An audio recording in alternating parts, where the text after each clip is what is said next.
Şeyx Hafizəhullah buyurur ki, qardaşlar, Allah məni və səni öyrətsin. Dilin hər an kəsməyə hazır bir alət kimidir. Yəni kəsici bir alət kimidir. Diqqət edin, buyurur ki, ağlın, qəzəbin və nəfsin onun üzərində hakimiyyət uğrunda yarışırlar. Kim ona qalib gəlsə, dildən o istifadə edər və onu öz istəyinə yönəldir. Əgər ağlın dilinə qalib gəlsə, o sənindir.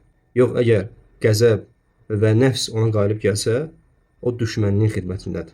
Əgər dilini özündə saxlamağa, qorumağa gücün çatırsa və onun yalnız sənin tərəfindən olmasını, düşməninin ona sahib çıxıb əleyhinə istifadə etməməsini bacara bilirsənsə, bunu mütləq et.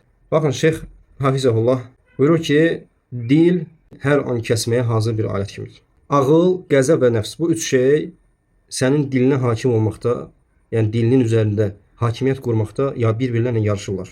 Və bu üç şeydən sadəcə biri sənin qurtuluşundur. Yəni o da nədir? İnsanın ağlının dilinə hakim olması.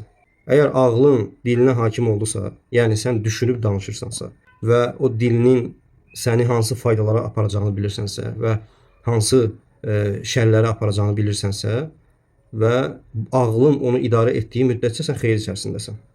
Yox, əgər dilini ağlından buraxsan, yəni ağlın dilinə hakim ola bilməsə, o zaman mütləq bu iki şeydən biri sənin dilinə hakim olacaq.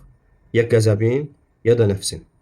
Ya qəzəbindən nə gəldi danışacaqsan, ya da nəfsinə, öz havana uyub nə gəldi danışacaqsan. Və sonra buyurur ki, ağlın dilinə qalib gəlsə, o sənindir. Yəni dil sənindir.